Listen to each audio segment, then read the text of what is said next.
Okay, so the next thing, like I said, we need to do is open the file. So I'm going to create a variable called handle, and this is going to be equal to fopen, and we are opening, let's just create a new variable here called file name so we can reference this as well. So the file name is hash.txt.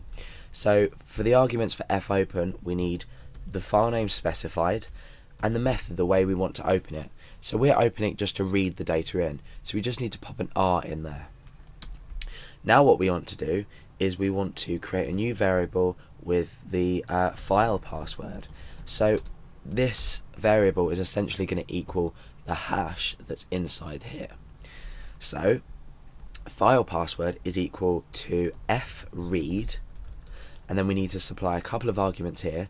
The first argument is where we're reading from, which is the handle, and the second is the file, the amount of data we want to open. So the file, we want the entire file size. So we use this file size function here as opposed to specifying an amount of data in bytes. So file size, and then we want to just reference that back to our file name. So what we've done so far is we've created a reference for our hash.txt, and we've opened that using the fopen function with read properties on that, so we can read it. Now we've created a new variable called file password, which will contain this hash, so we can do something with it in our program. And we've used the fread function, and we've specified that we want to read data from this file, this specific file here, which I've named handle. And then we're opening the full file size of the hash.txt.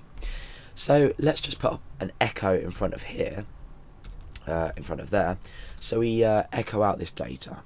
So let's just type anything in here, it doesn't really matter at this stage, and click submit.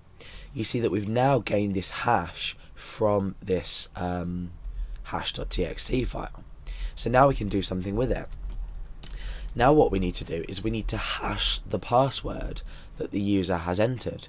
So this user password needs to be converted to a hash in order to compare it to another hash. So we can do this just by simply saying MD5 and wrapping that in the MD5 function. Now the password is automatically converted to an MD5 hash, and if we were to compare them, they'd either equal something completely different or the same, as they're now both hashes. So we can create an if statement, and we can say if user password is equal to file password, do something, else we want to run this block, so we want to do something else. So obviously the else is going to be incorrect password. Oh, password, there we go. And otherwise we're going to give the user a confirmation message that their password was okay. So password okay. So now let's run the program, or our script rather. So we're back to here. Please enter a password. Right, okay, the reason it's saying that automatically is because we have this check in here as well as this check. So even if we haven't submitted the form, we're still processing please enter a password. This is an easy fix. You just need to break it up into two different if statements, one inside another. But for now we'll just go ahead and type in a password. So I'm going to type in Alex as the password and click submit. Now we've received the error incorrect password. Now if we were to type password, what's going to happen now is we are hashing the user password, we're hashing this vet value here, password, and we are converting it to an MD5 hash. Then we're comparing it to the MD5 hash already stored in hash.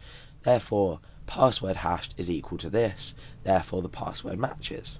So let's just click submit, and it says password okay. Now, why do we use password hashes in the first place, this MD5 encryption? What's the point in using it? We could just define a password variable inside this file where no one has access to it. No one can view the source of the web page when we're processing in PHP because everything's done server side. So how do we explain why we need MD5 hashes? Now the reason is, even though MD5 isn't the most secure form of hashing, and it isn't the most secure form of encryption, it can be cracked easily by checking using a brute force method. However, let's just say you had a database set up and there were lots and lots of usernames and passwords. So you had lots of users on your website and you were using a database. Now, what happens if someone gains unauthorized access to your database? What's going to happen is they are going to be able to see all your passwords if they're unencrypted. Let's just say you had a website that let people, say, make a payment or was to store sensitive information. If you were storing a password and someone had access to your database and they could view users' passwords, you may have, let's just open a new text file, you may have a column called username and a column called password, and I could have Alex here and I could have, say, pass123. We could have another user called Billy and the password could be I love PHP. Now, if I was to break into this this database, I can already see the user's passwords. Therefore, I can go straight over to the website and I can log in using these passwords.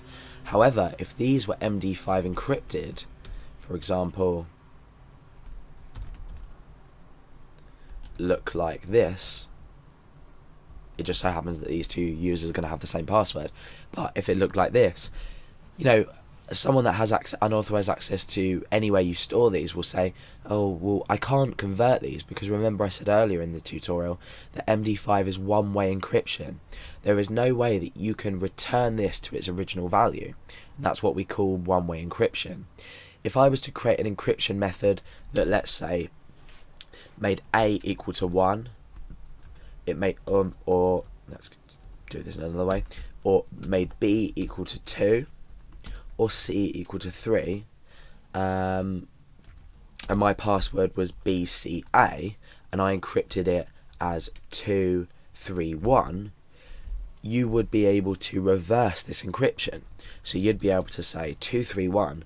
Well, I know the algorithm that's used to encrypt this, so I know that 2 is equal to B, I know that 3 is equal to C, and I know that 1 is equal to A, so I now know that the password is BCA. However, MD5 doesn't work like that. There's no way of converting this back. So you're protecting against your users and against your website. And if you haven't already looked at user databases and MySQL databases, that will come later. But we'll always be storing them as MD5 hashes, or in most cases anyway. For tutorial purposes, some people, and I certainly might not, but in a real life situation you must always store a password with at least the level of encryption of MD5. Okay, so that's about it for MD5. I hope you learned something, and remember to always encrypt passwords with one-way algorithms.